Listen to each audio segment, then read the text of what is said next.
मैं हूं राजकुमार सोनी और आप देख रहे हैं अपना मोर्चा.com की खास पेशकश छत्तीसगढ़ का चुनावी सीन। आज हमारे साथ हैं हमारे खास मेहमान सुदीप श्रीवास्तव जी, आपका बहुत बहुत स्वागत है। सुदीप जी के बारे में मैं बताना चाहता हूं कि वे बहुत अच्छे राजनीतिक विश्लेषज्ञ हैं और कई बड़ी टीवी चैनलों पर आपने उन्हें देखा होगा। आज हमारे स्टूडियो में सुदीप जी हमारे साथ हैं और हम पूरा जो सीन है वो समझने की कोशिश करेंगे कि छत्तीसगढ़ का चुनाव किस तरफ जा रहा है।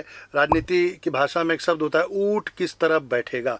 कोई ऊँट छत्तीसगढ़ में बैठेगा भी या नहीं बैठेगा या खड़ा रहने वाला है, हम सुदीप जी से जानेंगे। सुदीप जी, सबसे पहले आप मुझे ये बताइए कि पिछली बार जो है वो कांग्रेस ने 68 सीट पर जीत हासिल की थी और उसके बाद के उपचुनाव में जो जीत मिली वो मिलाकर 71 हो गई। तो इस बार आपको क्या लगता है, एक नारा चल रहा है कि अब की बार 75 पार, तो आपको क्या लगता है कि आप उस नारे को सही में फलीभूत होते हुए देखते हैं या कहीं थोड़ी बहुत कमी बेसी नज़र आ रही है आपको? देखिए, ऐसा है कि छत्तीसगढ़ का जो चुनाव है, पिछला चुनाव अगर आप छोड़ दें तो इवन मध्य प्रदेश बनने के पहले के चुनाव जी, अलग होने के पहले के चुनाव, जो 2000 सन से पहले के चुनाव हैं, 93, 90, ये सारे चुनाव, इवन 85 जब इंदिरा गांधी की लहर थी मृत्यु के बाद, कोई भी चुनाव में 90 में से 68 और 71 सीट का आंकड़ा कांग्रेस भाजपा तो सवाल ही नहीं उठता ने नहीं छुआ है। तो जो पिछला चुनाव है वो बिल्कुल भी यार्डस्टिक नहीं है। अच्छा। उसका कारण यह है कि 2013 में पब्लिक रमन सिंह सरकार को लगभग हरा चुकी थी। ये 0.75 वोट परसेंटेज के अंतर में, और कुछ सीटों पर कांग्रेस के प्रत्याशी गड़बड़ होने और टिकट बंटवारे में आपसी भीतरघात जो जोगी जी का था होने के कारण ये सरकार 13 में नहीं आई। जर्रम की घटना जब हुई। हाँ, जी जी। नहीं तो 13 में ही 52, 53, 55 सीटों के साथ कांग्रेस की सरकार आ जानी थी।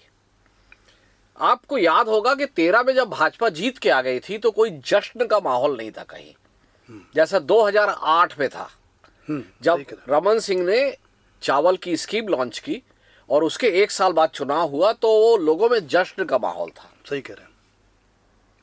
13 में एक ऐसा हुआ कि अरे यार ये फिर आ गए।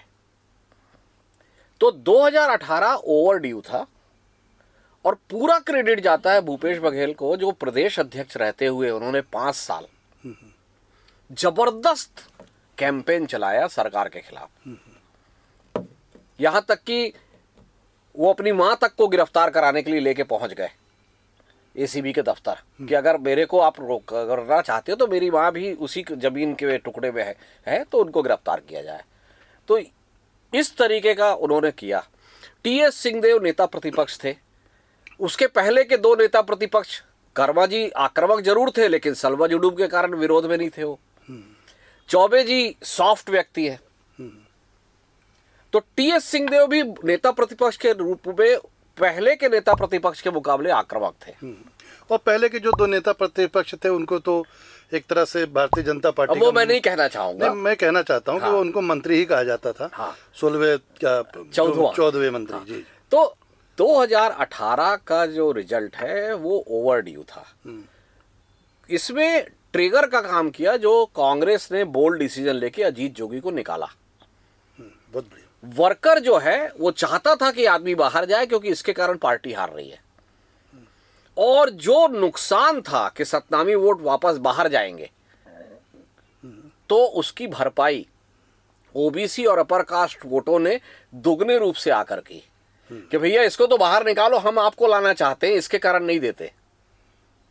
जैसे कि आज ओबीसी को कांग्रेस ले ले तो जो कांग्रेस के पास बहुसंख्यक वोट है वो बचा कुचा वोट भी खसक जाएगा, वो हेट फिगर हो जाता है।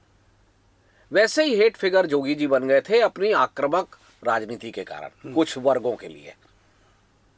उनकी पॉलिसीज अच्छी थी बुरी थी ये डिस्कशन का विषय नहीं है, उसका रिजल्ट क्या आ रहा है मैं वो बात कर रहा हूं। तो जब वो हट गए और उन्होंने जो सतनामी वोट काटे तो बाकी वर्गों ने फुल सपोर्ट किया और उसका परिणाम यह है कि 71 सीट आई। तो ये जो चुनाव है, ये चुनाव एकदम अलग चुनाव था। 1993 कांग्रेस 55 90 में से, 1998 कांग्रेस 48, जो सरकार जब बनी 2000 में तो कांग्रेस के पास 48 विधायक थे जी 36 भाजपा के पास। जी जी 2003 50 37, फिर 50 38, फिर 50 39, 3 बार बीजेपी आई। बीजेपी 50 से बढ़ नहीं पाई। ठीक है, 2018 का चुनाव सीधा, वो बोलते हैं ना छत्तीसगढ़ी में कि रमन सिंह सरकार बस से आगे रही, तो लोगों ने सुपड़ा साफ किया। वो रिजल्ट मैं नहीं मानता कि छत्तीसगढ़ की डेमोग्राफी में रिपीट हो सकता है। अच्छा, ये भले कह रहे हैं 75 पार, लेकिन मुझे अपने तरीके से नहीं लगता। अगर 75 पार होता है या इवन 70 पार होता है तो मैं अपनी जानकारी और ज्ञान को दुरुस्त करूंगा और मानूंगा कि भाई मेरे से गलती हुई। फिर भी आपको क्या लगता है कि क्या वजह हो सकती है कि जो 75 पार नहीं हो पाएगा? तो कुछ ऐसे कारण जरूर होंगे जो हम अपने दर्शकों को बताना चाहेंगे कि कहाँ पे लूप होल है, या थोड़ा सा कोई ऐसी स्थिति है जहाँ पर जो सीट का जो आंकड़ा है वो कम होता दिख रहा है। क्या वजह हो सकती है? देखिए, पहली चीज तो ये है कि जो मतदाता है वो लोकतंत्र में मालिक होता है जी, और मालिक की ये साइकी होती है कि उसके नीचे जो काम करने वाले हैं उनमें बैलेंस बना रहे। कोई भी ऐसी स्थिति मत आए कि कोई एक हिस्सा बहुत ताकतवर हो जाए। जी, तो इस बार 71 देखने के कारण उसको ये सजगता है कि भाई विपक्ष भी थोड़ा ठीक ठाक आना चाहिए।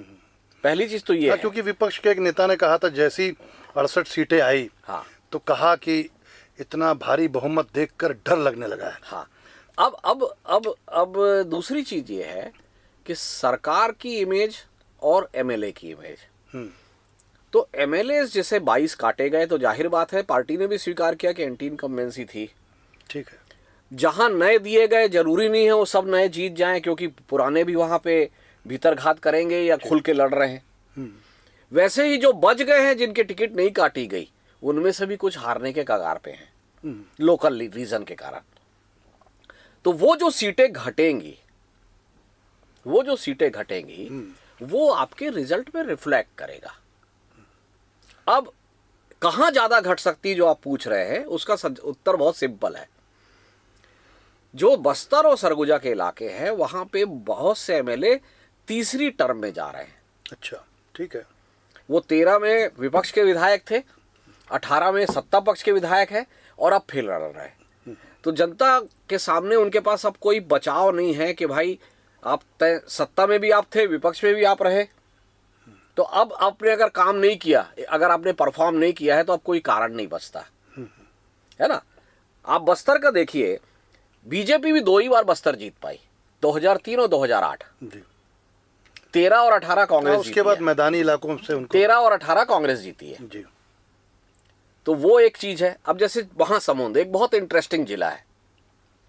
महासमुंद जिला 2003 1998 सब कांग्रेस, 3 पूरा बीजेपी, 8 पूरा कांग्रेस, 13 पूरा बीजेपी, 18 पूरा कांग्रेस। पूरा कांग्रेस।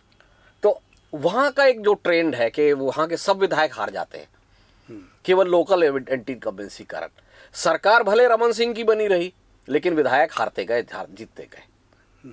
तो लोकल लेवल का जो एंटी इनकम्बेंसी है एमएलए का, सरकार की रेटिंग हाई है, को नो डाउट सरकार के प्रो रूरल प्रो फार्मर होने का बहुत एक्सेप्टेंस है। यहां तक कि बीजेपी के भी सपोर्टर दबी जवान में ये बोलते मिल जाते हैं कि इतना तो रमन सिंह नहीं कर सकता या बीजेपी सरकार नहीं कर सकती जितना पुश प्रो फार्मर और प्रो पुअर को इस सरकार ने किया है। तो उसकी इमेज अच्छी है, लेकिन उस दूसरा नुकसान है कि अगर आप खुद बोल रहे हैं 75 पार तो वर्कर लेथार्जिक हो जाता है। वर्कर सोचता है सरकार तो आ ही रही है, ये एमएलए को ठीक करो, लोकल इक्वेशन भजाने लगता है। तो ज्यादा, ये आपने बहुत मार्के की बात कही। हाँ, तो ज्यादा सीटें आ रही है ये बोलना कई बार काउंटर प्रोडक्टिव होता है। आप 2004 का फील गुड याद करिए। हाँ, इंडिया साइनिंग भी हम याद वो यही वही है कि तो सरकार तो आ ही रही है। यूपी में क्या हुआ, ये सब एमपी को हराना है। यूपी में 10 सीटें आई 2004 में, केवल 10 सीट 80 में से। वो इसलिए कि अटल जी की सरकार तो आ ही रही है, इसको ठीक करो। तो मैं तो बल्कि इन लोगों को सलाह भी देना चाहूँगा, अनसॉलिसिटेड है, कोई सलाह लेता नहीं है, सबको अपनी स्ट्रेटजी ठीक लगती है कि ये 75 पार बोलने के बजाय अगर ये बोले कि हर सीट महत्वपूर्ण है और हर सीट पे जीतना है पूरी मेहनत से, तो वो ज़्यादा कारगर होगा। अच्छा, आपको क्या लगता है सुदीप जी कि हम देख रहे हैं लगातार, अभी आपने एक बात कही कि गरीब वर्गों तक ये सरकार पहुंची, उनकी योजनाएं पहुंची, किसान का पूरा मसला है, धान का मसला है, जो बस्तर के आदिवासी है उनकी जेब में जो पैसा जा रहा है वनोपज की खरीदी का। तो मोटे तौर पर हम देखते भी हैं कि भूपेश बघेल की जो छवि है वो एक किसान पुत्र की बनी हुई है, माटी पुत्र की है, छत्तीसगढ़िया के जो नेता हैं, छत्तीसगढ़ के जो नेता हैं, मतलब असली ठेठ छत्तीसगढ़िया की बनी हुई है। तो इन सब का क्या लाभ अकेले कई बार ऐसा भी लगता है कि अकेले भूपेश बघेल के कंधों पर ही ये चुनाव चल रहा है, बाकी लोग क्या कर रहे हैं। मतलब यदि भूपेश बघेल ना हो तो शायद ये फिर चुनाव बड़ा फीका सा हो जाए। तो क्या आपको लगता है कि उनकी छवि कुछ काउंट करेगी इस चुनाव में, और जो काका जिंदा है जो एक नारा चल रहा है वो यहाँ फलीभूत होगा? देखिए, कुछ तो ऐसा है कि पूरे देश में इस समय एक ट्रेंड है कि एक मूर्ति गढ़ी गई, उस मूर्ति के आसपास पूरा कैंपेन है। वो देश में नरेंद्र मोदी है, बंगाल में ममता बनर्जी है ना। आप ऐसे अलग अलग स्टेट उठा के देखते जाइए, आपको एक कोई मूर्ति दिखेगी जिसके आसपास पूरा कैंपेन है। तो ये ट्रेंड के जो कारण कांग्रेस ने भी यहाँ पर ये जो भूपेश बघेल की सरकार है उनको सामने रख के इतना एम्पावर किया हुआ है कि आपके कारण रीच है। वो ओबीसी है जो इस राज्य में 45% है, वो किसान है जो इस राज्य में 60 से 70% है, वो छत्तीसगढ़िया है जो इस राज्य में 90% है। तो पहली बार कोई सरकार ये एहसास दे रही है लोगों को कि छत्तीसगढ़ राज्य का गठन हुआ है। मैं बहुत बड़ी बात बोल रहा हूँ। हाँ, सही है। अजीत जोगी के समय में ये लोगों में जागा था कि छत्तीसगढ़ राज्य बना, लेकिन अजीत जोगी अपने राजनीतिक दुश्मनों को निपटाने के लिए ज्यादा सक्रिय हो गए बनिस्बत इसके कि वो कांग्रेस को सत्ता में लाते। तो उन्होंने कर्मा जी कैसे ठीक होंगे, रवीन चौबे कैसे ठीक होंगे, सत्यनारायण कैसे ठीक होगा, भूपेश बघेल कैसे ठीक होगा, इस पे ज्यादा ध्यान दिया। नहीं तो ये मौका उनके पास था। और हर रोज भारतीय जनता पार्टी के जो लोग हैं वो कांग्रेस प्रवेश करते हैं। अब 15 साल जो रमन सिंह की सरकार रही, बात केवल रमन सिंह की नहीं है, 15 साल में उनके अगर मान लीजिए राज्य में 40-45 विभाग हैं, तो आप उठा के देख लीजिए किसी भी समय मंत्रिमंडल में आधे से ज्यादा विभाग 4 लोगों के पास थे, रमन सिंह स्वयं, अमर अग्रवाल, बृजमोहन अग्रवाल और राजेश मूणत के पास। और अगर आप जिसको चालू भाषा में राजनीति में मलाईदार विभाग कहा जाता है, तो 80% मलाईदार विभाग इन्हीं के पास थे। तो आपने राज्य के SC ST OBC के लिए क्या छोड़ा था, आपने क्या एम्पावर किया उनको? देखिए, भ्रष्टाचार पूरी तरह समाप्त नहीं हो सकता, लेकिन ये तो सच्चाई है ना कि आप उसके नाम पर कि इनको नहीं आता है कि आप मैंने बीजेपी के अंदर खाने में ये बात थी कि आदिवासी विधायक को देंगे तो वहां पर अति हो जाएगी विभाग में, तो क्या आप एम्पावर ही नहीं करोगे? क्या दलित को किसी को बड़ा विभाग दे देंगे तो वो पता नहीं वहां क्या करेगा? तो ये जो बीजेपी नेतृत्व का शंका SC ST OBC नेताओं के लिए, जैसे चंद्रशेखर साहू तो बहुत प्रखर थे, लेकिन उनको क्या विभाग दिया? कृषि। उनको कोई ऐसा विभाग दिया जिसमें वो कुछ बड़ा काम करके दिखाए? नहीं दिया। तो उनकी सरकार 15 साल में कभी ये एहसास नहीं दिला पाई कि छत्तीसगढ़ राज्य बना है, और वो जो काम भूपेश सरकार ने किया है वो इनके लिए इम्पॉर्टेंट है और वो उनके डिविडेंड भी देगा। लेकिन एक राइडर है, राइडर ये है कि वो डिविडेंड एकदम खराब एमएलए को नहीं जिता पाएगा या एकदम खराब कैंडिडेट को नहीं जिता पाएगा। अगर थोड़ा कमजोर कैंडिडेट है, थोड़ा हल्का खराब एमएलए है, तो उसको निकाल के ले जाएगा वो डिविडेंड। लेकिन आप कहो कि एकदम ही गड़बड़ है, हो जाए, तो नहीं आएगा। एक दूसरी जो सबसे बड़ी कमजोरी है, कमजोरी नहीं है वो, लिमिटेशन बोलना चाहिए कि बस्तर में हल्बी और गोड़ी चलती है, वहाँ छत्तीसगढ़ी नहीं बोली जाती है।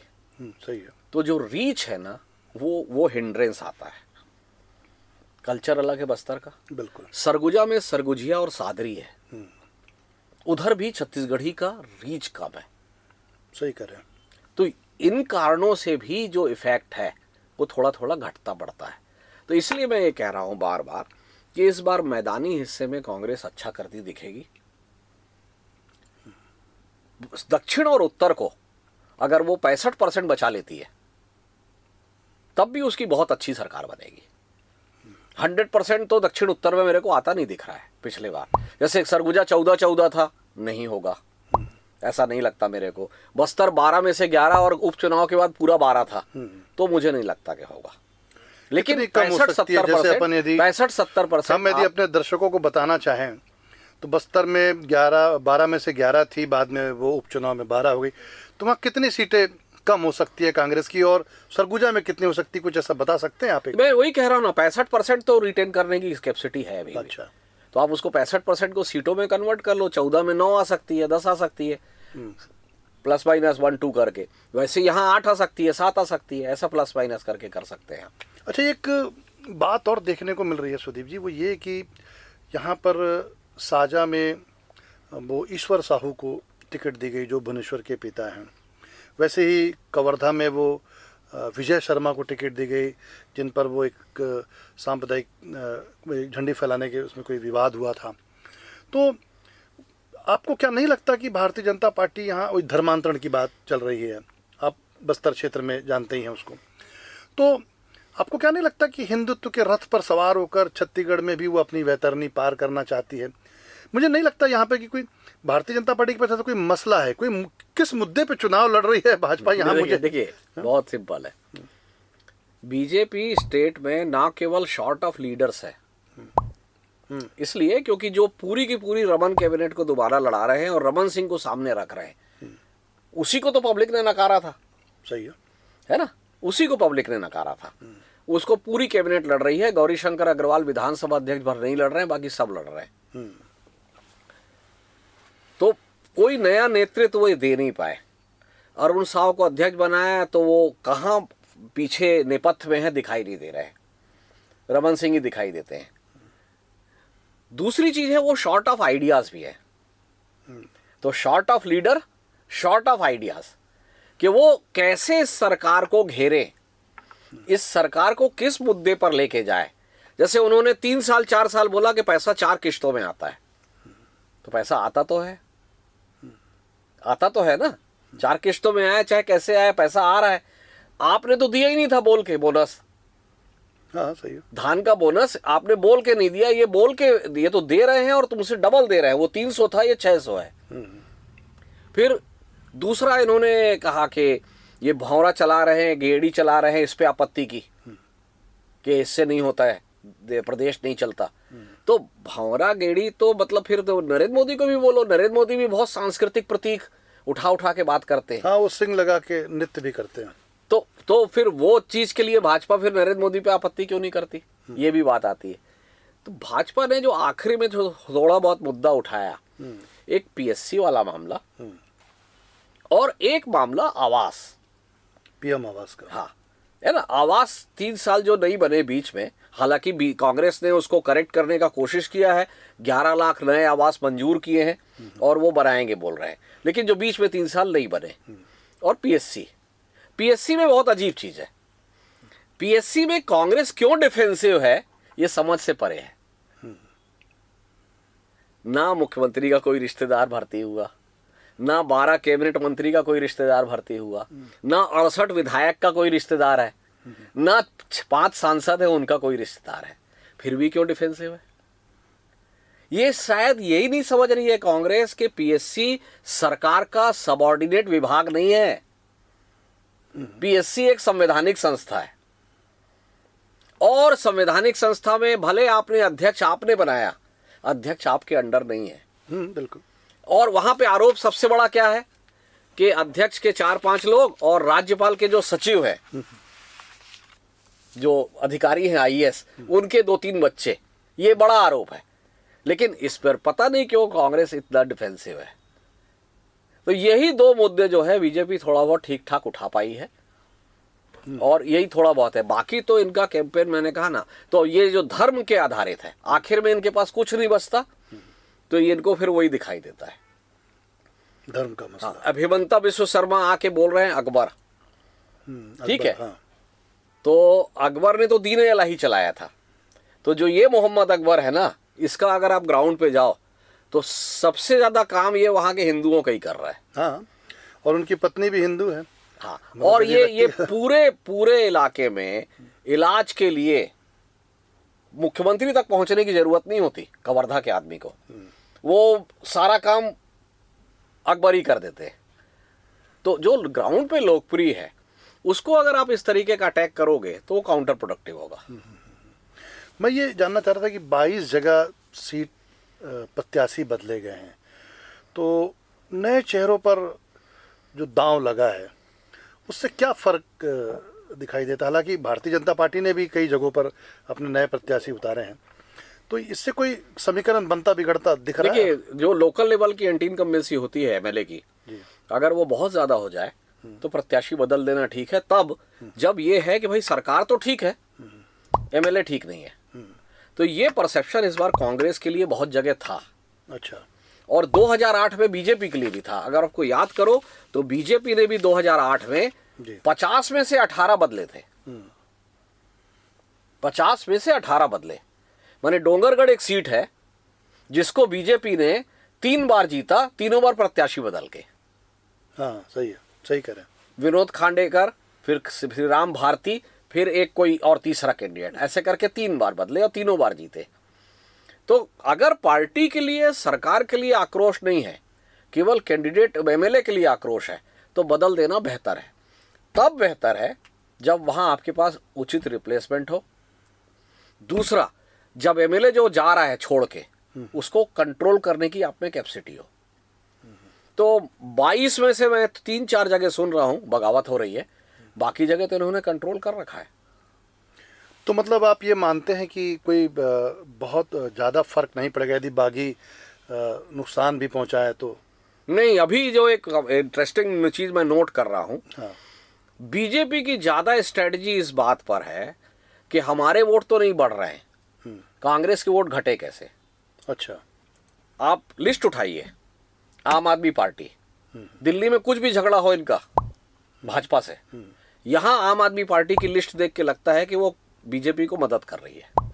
हाँ, जैसे कि अकलतरा में सतनामी को टिकट दिया है, जनरल सीट है। पडरिया जनरल सीट है, सतनामी को टिकट दिया है।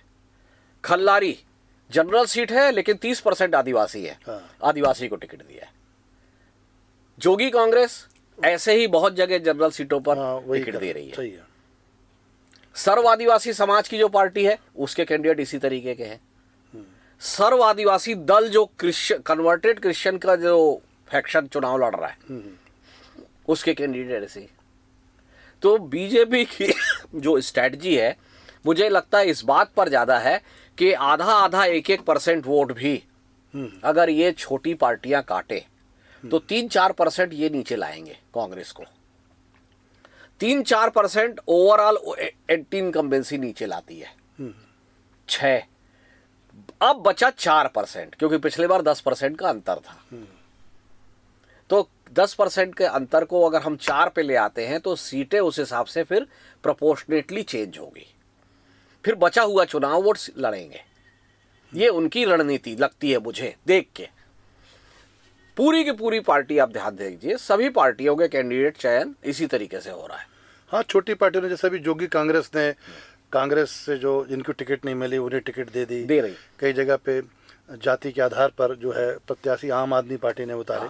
तो आप ये बिल्कुल सही कह रहे हैं। जैसे जो विद्याचरण शुक्ल जिस पार्टी में थे, उस पार्टी ने भी एक समय राष्ट्रवादी कांग्रेस पार्टी जब थी तो एक वोट काटा था और परसेंटेज काफी नुकसान नहीं, राष्ट्रवादी कांग्रेस तो कम से कम एक कैंपेन था। हाँ। 1.5 साल से उसने चलाया था विद्याचरण ने कि वो सीएम बनना चाहते थे। ठीक ठीक कह रहे हैं। वो उनका वोट काटना अलग था। यहाँ तो क्लियर कट है कि हम वोट काटने के लिए लड़ रहे हैं। कोई नहीं बोल रहा है कि आम आदमी पार्टी का कहीं से कोई है, न हमर राज पार्टी, न सर्व आदिवासी दल, न बसपा, न गोडवाड़ा। फिर भी ऐसे कैंडिडेट आ रहे हैं, तो इस बात में भी संभावित है कि इनको फंडिंग भी बीजेपी कर रही होगी। ये आपकी शंका शायद सही हो सकती है, और जो लोग इस वीडियो को देख रहे हैं वो सुदीप जी की इस बात पर यदि गौर करें तो शायद कुछ सुधार हो सकता है। सुदीप जी, एक आखिरी सवाल और आपसे मैं पूछ लेता हूं कि अभी आप लगातार दौरा कर रहे हैं, अभी जो 20 सीटों पर जो चुनाव होने वाला है 7 नवंबर को, और समग्र पे भी बात करूंगा, और 60 जो उस तरफ के जो हैं प्रत्याशी, तो मैं जानना चाह रहा था कि अभी 20 सीटों का क्या हाल है यहाँ पर? पिछले बार 20 में से 19 थी कांग्रेस के पास। अच्छा। रमन सिंह को छोड़ के, अच्छा, राजनांदगांव छोड़ के। तो मेजॉरिटी तो अभी भी कांग्रेस जाएगी, लेकिन सीटें घट जाएगी, कुछ घट रही हैं। और ओवरऑल यदि अपन अपने दर्शकों को ये बताना चाहें, हाँ। मैंने फिर से कहा कि वो 75 पार, तो आप पहले ही उस पर आपने ब्रेक लगा नहीं, दिया। मैं तो देखिए, मैं तो ये साफ साफ कहना चाहूंगा कि अगर 75 पार के धोखे में कांग्रेस वर्कर रहा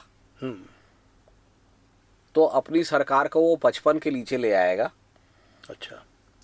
लोकल इसको हराऊं उसको हराऊं बोल बोल के, और अगर 55 के नीचे लाए तो फिर अमित शाह जी के लिए खेल का मैदान ओपन हो जाएगा। उनका जुगाड़ तंत्र फिर मतलब सक्रिय फिर खेल का मैदान ओपन हो जाएगा। क्योंकि आपके 55 से नीचे आने का मतलब है बीजेपी का 35 से ऊपर जाना।